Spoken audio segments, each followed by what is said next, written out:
j'arrive, mais c'est la catastrophe. J'ai mathématiques, j'ai physique, j'ai chimie, j'ai dessin, j'ai mécanique appliquée, j'ai technologie des matériaux, j'ai fabrication mécanique, analyse de fabrication, j'ai encore quoi? Il y avait encore quelle matière là? Il y avait encore informatique, il y avait français, il y avait anglais, il y avait histoire, il y avait géographie, il y avait travail manuel, il y avait sport et en terminale, vient s'ajouter la philosophie. Donc lorsque vous faites un enfant faire 30 matières comme ça, c'est contre-productif. Ça, c'est l'un des gros problèmes dans l'éducation du Cameroun. C'est n'encombrez pas les enfants avec les matières inutiles. Dans l'enseignement général, il y a la série A, il y a la série C, il y a la série D et tout. Donc, dans la série A, si un enfant est bon dans la littérature, faites-le faire français, anglais, philosophie, histoire, géographie. Oui. Je peux encore comprendre l'éducation civique, c'est pour tout le monde. Oui. Mais en série C, un enfant va faire français, anglais, histoire, géographie, éducation civique, civisme parfois, tout c'est pour en faire quoi? Lui, il veut les mathématiques, physique, chimie. On peut encore ajouter l'anglais et peut-être l'éducation civique. Histoire, géographie, français, philo, tout ça.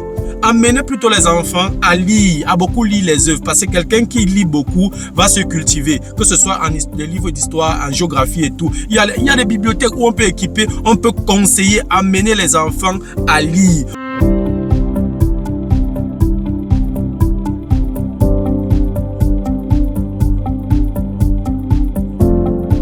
Salut à toi et merci encore une fois de plus d'avoir cliqué sur ma vidéo. Si c'est ta première fois de passer par ici, je m'appelle Fabrice Zopop. Je suis ingénieur en génie mécanique et en même temps investisseur immobilier depuis plusieurs années déjà. Dans cette chaîne, je parle de deux thèmes.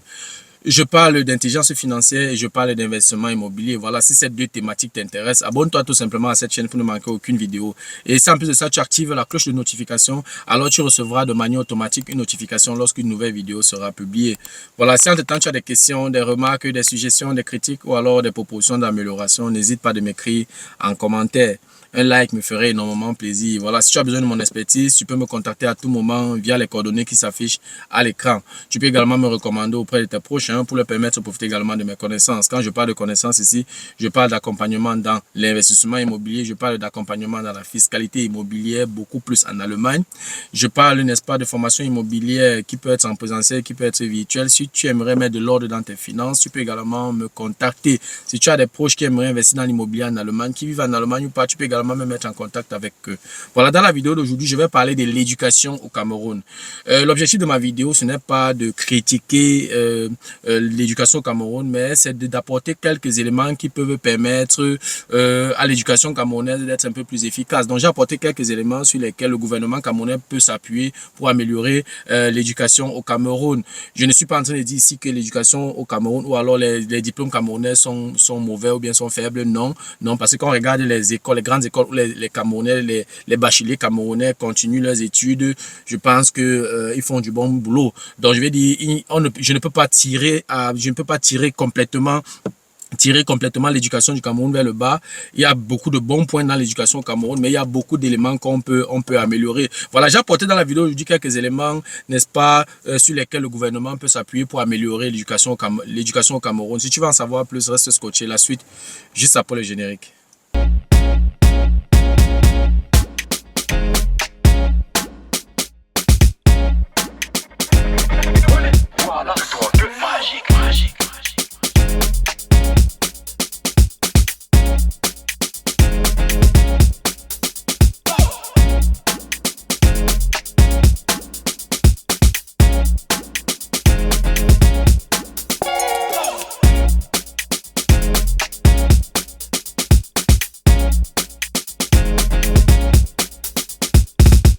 Voilà, comme je l'ai énoncé à l'introduction, dans la vidéo d'aujourd'hui, je vais parler d'éducation. Je vais parler d'éducation au Cameroun. Comme j'ai dit, il y a plusieurs points positifs dans l'éducation du Cameroun, mais il y a également plusieurs éléments qu'on peut modifier pour l'amélioration de l'éducation au Cameroun. En fait, ce n'est pas seulement un problème du gouvernement, ce n'est pas seulement un problème des enseignants, ce n'est pas seulement un problème des chefs d'établissement, c'est également une responsabilité des parents. Ce n'est pas seulement l'école ou bien l'université qui éduque l'enfant, mais aussi les parents ont également leur part de responsabilité. Donc, je vais établir toutes ces responsabilités dans la vidéo d'aujourd'hui. Déjà, D'entrée de jeu, je vais parler de la maternelle. Déjà, il y a certaines maternelles au Cameroun où on fait 3 ans. Il y a la petite section, il y a la moyenne section, il y a la grande section. Je pense déjà que la scolarité dans les maternelles sont extrêmement chères. Donc, faire un enfant faire 3 ans à la maternelle, je pense que c'est beaucoup. C'est beaucoup, 3 ans, c'est beaucoup. Donc, quand j'étais plus jeune, ou alors à mon temps, quand j'étais à la maternelle, je pense que j'ai fait 2 ans à la maternelle. Donc, 2 ans, ça fait, il y a quand même un tiers de la pension. Si la pension à la maternelle coûte 250 000 francs CFA, parce que j'ai fait des recherches, les pensions sont maintenant chères. S'il faut que l'enfant fréquente dans une grande école, ou alors dans une école quand même qui est là. Donc, on est dans les 200 000, 150 000 francs CFA par an. On est, fois 3 ans, ça fait 450 000 francs. Or, si on réduit ça à 2 ans, ça va faire donc 300 000. Donc, le parent épargne 150 000, c'est beaucoup. Donc, je pense que 3 ans à la maternelle, c'est beaucoup. Et il faudrait aussi savoir qu'avant de commencer à laisser l'enfant aller à l'école, il faut d'abord bien l'éduquer à la maison. Et quand un enfant va à la maternelle à 2 ans, je pense que c'est peu. Il est encore très jeune. La CIL, je pense, au Cameroun, la CIL, c'est à 5 ans. La 6 à 5 ans, ça veut dire que si l'enfant commence, il fait à 3 ans, il va à la petite section. Il y aura petite et grande section. Dans ce que je propose, petite et grande section, c'est-à-dire que 3 ans, il a la petite section, 4 ans, il a la grande section. C'est-à-dire que de sa 3e à sa 4e année, il a la petite section, et de sa 4e à sa 5e année, il a la grande section. Ça lui fait donc 2 ans, et à 5 ans, il a la CIL. Donc, déjà, premièrement, réduit 1 an. Si les parents sont occupés et ne savent pas où laisser l'enfant, ça c'est un autre débat. On peut plutôt trouver une nounou ou bien une crèche, ça c'est autre chose. Mais quand une maternelle prend les enfants pour 3 ans, je pense que c'est beaucoup. On peut condenser donc tout le contenu, tous les enseignements en 2 ans, et je pense que c'est suffisant pour un enfant, c'est suffisant pour le préparer pour la CIL. Donc je pense que 3 ans c'est beaucoup, c'est cher aux parents. Parce que quand je parlais tout à l'heure de la pension, je n'ai même pas parlé des fournitures scolaires et tout le reste, et tout ce qui va avec les transports, les déplacements. L'enfant doit aller chaque jour à l'école, il lui faut du goûter, il faut payer son transport. S'il y a un cas pour l'établissement, il faut payer le cas. Chaque mois, on est dans les 15, les 20, les 30 000 en fonction de l'établissement, de la distance et tout. Donc, du coup, je pense que 3 ans, c'est beaucoup. On peut réduire ça à 2 ans.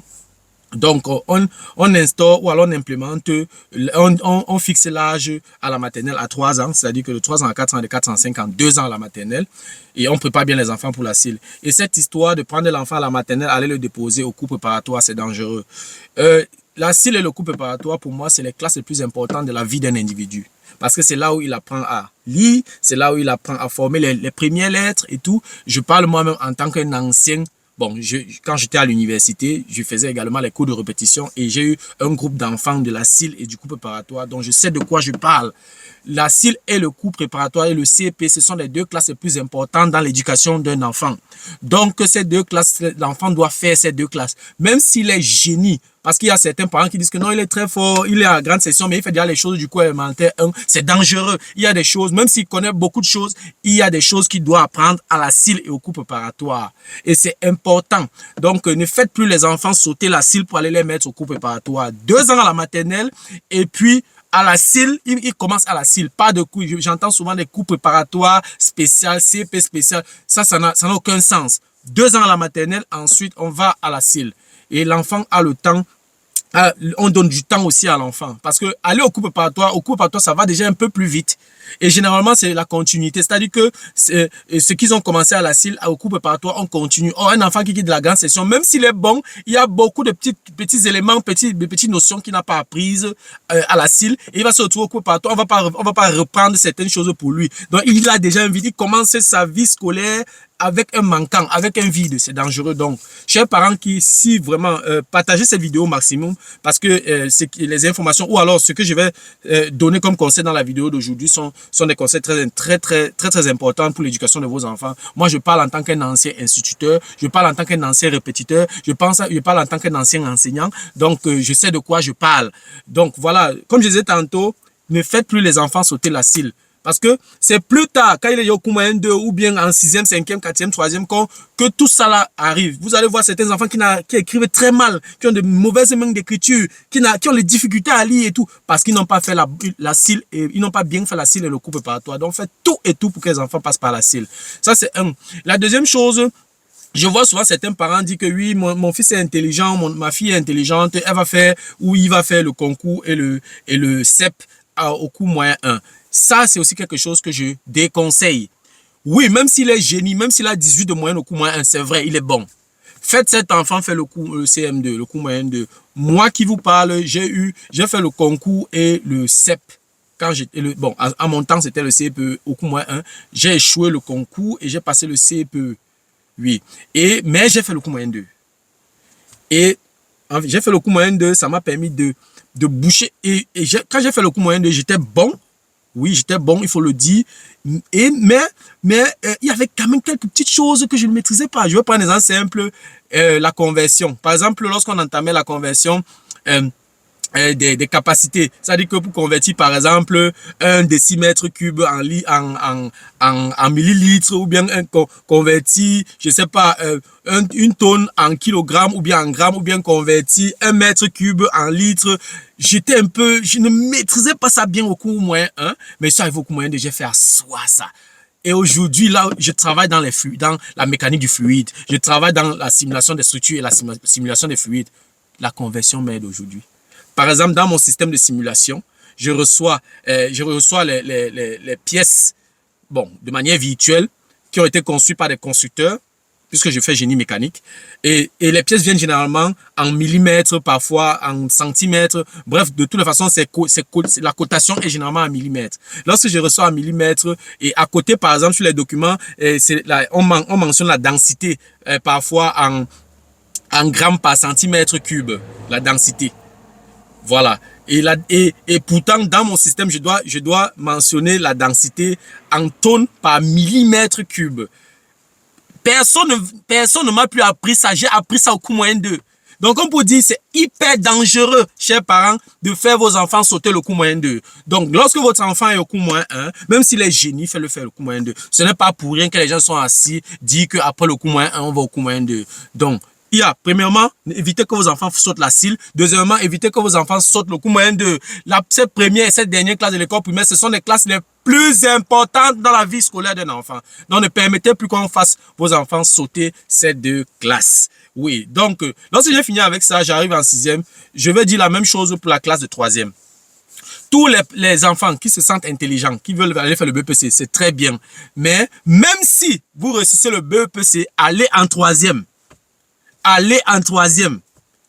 Ça, c'est ce que j'oubliais de dire. Même si l'enfant a son CEP faites-le faire le cours moyen 2, ou bien s'il a son BPC en 4e, faites-le faire la 3e. Il compose normalement comme les autres. Et je déconseille même qu'un enfant ait pour présenter le BPC en 4e, parce que déjà, quand il va arriver en 3e, il a déjà le BPC. Ça diminue sa motivation. Ça peut le faire directement quitter de quelqu'un qui était très intelligent à quelqu'un de très faible. Parce qu'il va arriver en 3e, il va paraître, il va dire, bon, je n'ai plus besoin de m'appliquer, je n'ai pas le BPC à faire en fin d'année. C'est hyper dangereux. Donc, faites des enfants faire la 3e. Et c'est la même chose avec la première. Il y a certains enfants qui sont extrêmement intelligents en seconde. Ils font déjà des choses de terminale et tout. On les fait faire le probatoire. C'est possible qu'ils réussissent. Mais quand il va arriver en terminale, il aura les lacunes. En première, il y a beaucoup de notions que c'est en première que tu dois voir ça. C'est en première que tu dois apprendre ça. Et en terminale, le programme est tellement chargé, c'est déjà l'université. Le programme est tellement chargé que tu n'auras pas le temps de chercher à combler les petits vides. Généralement, c'est la continuité. Les notions qu'on a apprises en première, on les utilise en terminale. Donc, c'est hyper dangereux. Donc, quand j'ai fini de dire ça, je vais également parler des matières dans l'enseignement au Cameroun. Vraiment, si on regarde par exemple dans les examens officiels probatoires bac, vous allez vous rendre compte que beaucoup d'enfants ont les 10 de moins, 11 de moins, pas parce qu'ils sont passables, non. Il y a des enfants qui sont extrêmement forts, par exemple un enfant de terminale C, qui sont très forts par exemple en mathématiques, en physique, en chimie. Il est extrêmement fort. Mais le problème, et en fin d'année, il a 10 de moyenne, 11 de moyenne. On se demande que, mais il était tellement fort. Il était fort en mathématiques, fort en physique. Il fait comment pour ne pas avoir la mention au bac? Ça s'explique facilement. Il y a plusieurs matières qui ne lui servent à rien. Il y a plusieurs matières qu'il est obligé d'apprendre parce que, bon, c'est dans le programme, mais il n'a pas d'intérêt. S'il a choisi C, c'est parce qu'il adore les matières scientifiques, mathématiques, physique, chimie. Mais on vient encore, on l'encombre avec l'histoire, la géographie, le français, la philosophie, travail manuel, certaines matières bizarres comme ça, là. Ça fait que, anglais, tout ça, ça fait qu'il ne s'applique pas dans les autres matières. Quand il a bien cartonné en mathématiques, en physique, en chimie, le reste, il blague, il prend les notes comme les 5, les 4, à la fin, il a 10 de moyenne. Ça a toujours été comme ça. Je parle toujours par expérience. Moi-même qui te parle là, j'ai fait la série E, mathématiques et techniques, au lycée technique de Douala Koumassi, seconde, première, terminale. Parce que j'ai fait terminale 2 fois. Je suis quitté de la 3e au lycée bilingue de Dedo. Et là, je me sentais très bon en mathématiques, très bon dans les matières en technologie. Et à ce moment, il n'y avait pas encore physique, chimie, technologie. À mon temps, c'était technologie. Donc, je me sentais très bon en technologie, très bon en dessin et très bon en mathématiques. Et puis, je disais que bon, voilà, il me faut quelque chose d'un peu plus fort que la C. Ou alors d'un peu plus, voilà, bon, ça, ce sont les préjugés. Hein. Ça ne veut pas dire que quelqu'un de la E est plus fort que quelqu'un de la C. Non, non, on ne compare pas les filières comme ça. Donc, pour dire que je voulais quelque chose d'un peu plus fort, c'est là où j'ai pris des renseignements. Donc, je suis allé faire seconde E. Le concours d'entrée en seconde E au lycée technique de Douala Koumassi. Quand j'ai eu donc le concours, je suis allé donc, j'ai fait la seconde E là-bas. J'arrive, je m'attends à mathématiques, physique, dessin, peut-être mécanique encore. J'arrive, mais c'est la catastrophe.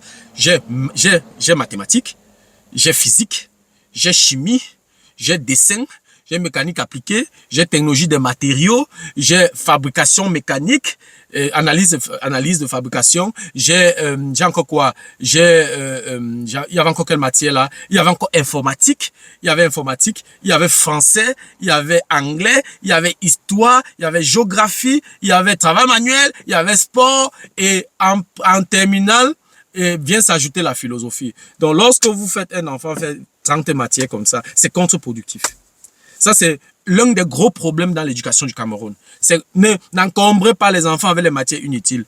Dans l'enseignement général, il y a la série A, il y a la série C, il y a la série D et tout. Donc, dans la série A, si un enfant est bon dans la littérature, faites-le faire français, anglais, philosophie, histoire, géographie. Oui. Je peux encore comprendre l'éducation civique, c'est pour tout le monde. Oui. Mais en série C, un enfant va faire français, anglais, histoire, géographie, éducation civique, civisme parfois, tout c'est pour en faire quoi? Lui, il veut les mathématiques, physique, chimie. On peut encore ajouter l'anglais et peut-être l'éducation civique. Histoire, géographie, français, philo, tout ça. Amenez plutôt les enfants à lire, à beaucoup lire les œuvres, parce que quelqu'un qui lit beaucoup va se cultiver, que ce soit en les livres d'histoire, en géographie et tout. Il y a des bibliothèques où on peut équiper, on peut conseiller, amener les enfants à lire. Ou alors on peut dire par exemple que oui, que ce soit des matières qu'on n'a pas besoin d'interroger les enfants. On peut dire par exemple que chaque mois, venez faire le récit d'un livre que vous avez lu, par exemple. On peut demander ça aux enfants. On peut proposer ça aux enfants, au lieu de faire ces enfants prendre un an, faire chaque semaine, je ne sais pas, parfois 4 heures de français. À mon temps, je pense, je faisais 3 heures ou 4 heures de français par semaine. Après, il y avait 3 heures de philo, tout ça. C'est incroyable, c'est beaucoup. On n'a pas besoin de tout ça.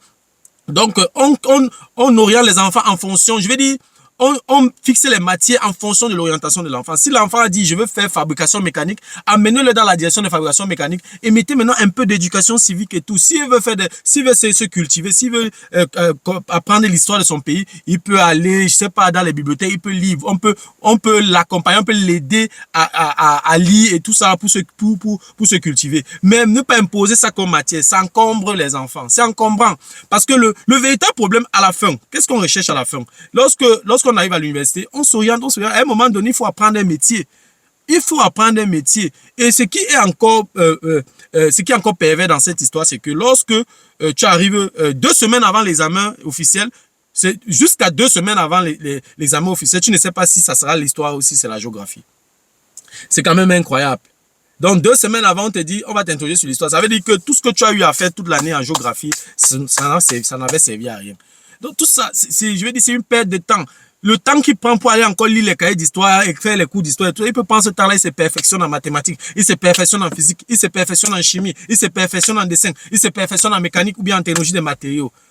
Pour être encore plus percutant plus tard. Voilà, c'est tout pour la vidéo d'aujourd'hui. J'espère que la vidéo t'a plu. J'espère que la vidéo a été à la hauteur de tes attentes. Voilà, si la vidéo t'a plu, je te prie de la partager au maximum.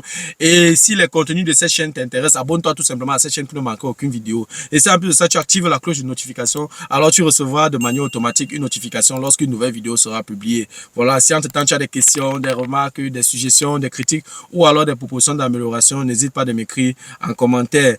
Un like me ferait énormément plaisir. Si tu as besoin de mon expertise, tu peux me contacter à tout moment via les coordonnées qui s'affichent à l'écran. Tu peux également me recommander auprès de tes proches pour leur permettre de profiter également de mes connaissances. Merci encore pour ta disponibilité. Merci pour ton attention. C'était Fabrice Zopop de Imo Génie. On se dit donc au revoir et à la prochaine.